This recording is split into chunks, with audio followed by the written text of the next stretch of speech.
Hello दोस्तों, welcome back to our channel जिंदगी welcome.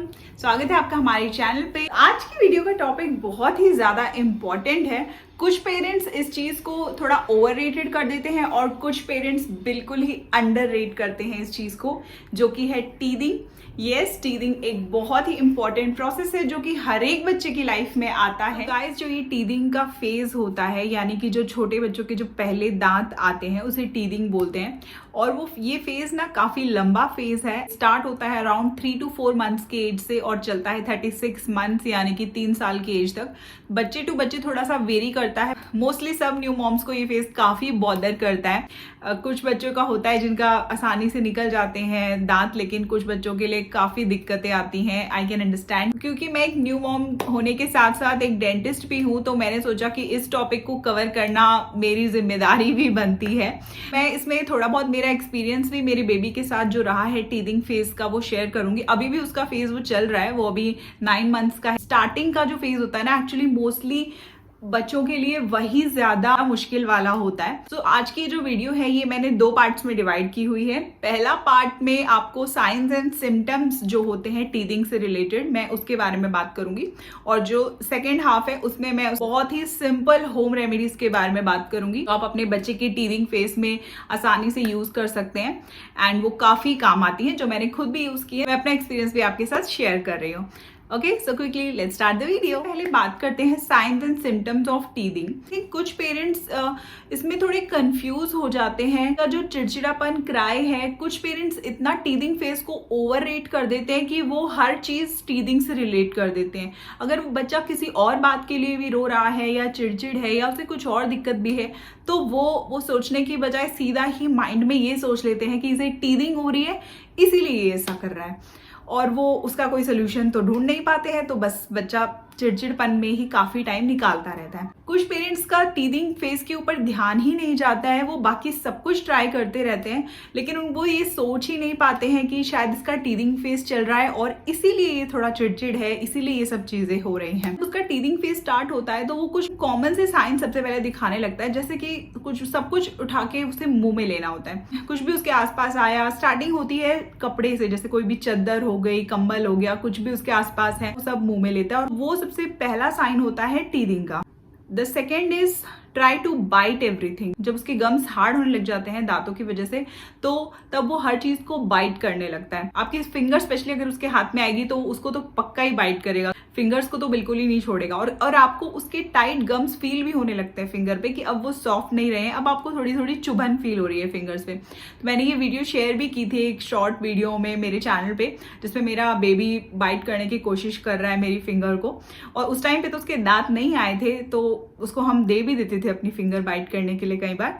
So next sign है cranky हो जाता है बच्चा, इरिटेबल हो जाता है, रोता है, चिड़चिड़ापन। The next sign is reduced appetite. Feeding reduce कर देता है, उसको भूख लगनी थोड़ी कम हो जाती है। वो जितना फीड पहले ले रहा था अब वो फीड थोड़ी सी कम कर देता है कुछ दिन के लिए, और आपको भी ऐसा लगता है कि आजकल वो दूध कम पी रहा है या फिर दूध पीते हुए भी थोड़ा चिड़चिड़ है, तो समझ जाइए टीदिंग फेस का एक साइड इफेक्ट है। और एक और कुछ बच्चे साइन दिखाते हैं, अपना ईयर पुल करते हैं, वो अपने हाथ बार बार अपने कानों पे ले जाते, कान खींचते रहते हैं, वो भी एक साइन टीदिंग फेस से ही रिलेटेड है। Drooling mouth. ड्रूलिंग माउथ का मतलब है माउथ से उसको बहुत ज्यादा सलाइवा निकलने लगता है, थूक निकलने लगता है, लार जिसे हम बोलते हैं, और जिससे एक मिथ भी रिलेटेड है कि इसकी मम्मी ने प्रेगनेंसी में कुछ खाया नहीं होगा इसीलिए इसको लार निकल रही है।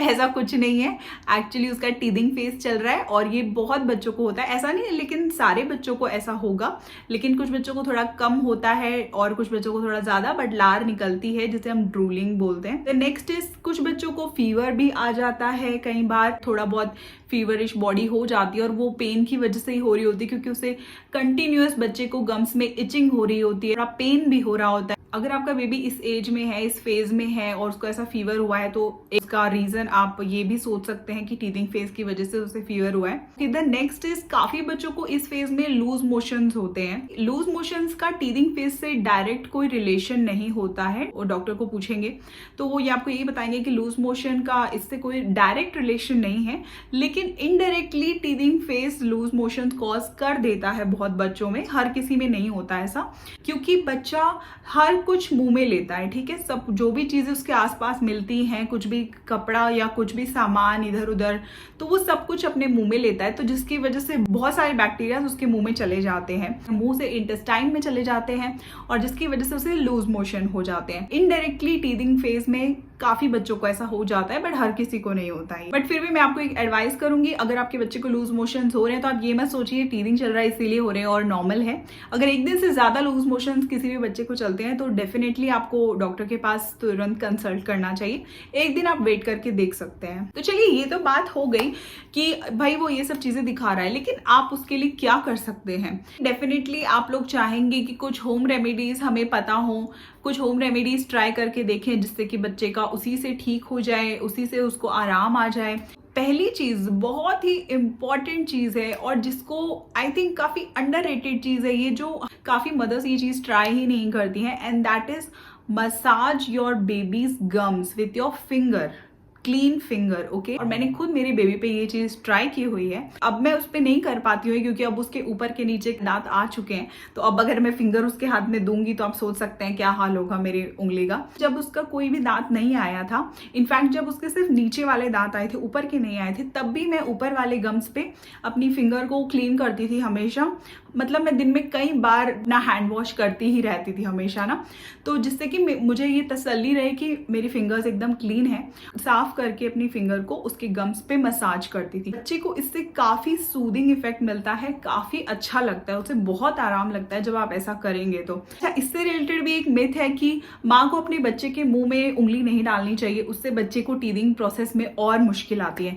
ऐसा कुछ भी नहीं है, ये कंप्लीटली एक मिथ है। अगर माँ नहीं करेगी तो कौन करेगा, एंड स्पेशली अगर घर में कोई और नहीं है, सिर्फ मम्मी और बच्चा ही रहते हैं, तो कौन करेगा। आप ये चीज डेफिनेटली अपने बच्चे पे ट्राई कीजिए, बहुत ही आरामदायक होता है। अगर जो आप कर सकते हैं अपने बेबी के लिए वो है अच्छे ब्रांड के, अच्छी क्वालिटी के आप टीदर्स ले लीजिए। ऑनलाइन मिलते हैं, लोकल शॉप्स पे भी मिलते हैं। सिलिकॉन के ये टीदर्स आते हैं और बच्चा इनको बाइट करता रहता है, उसे बहुत ही अच्छा लगता है।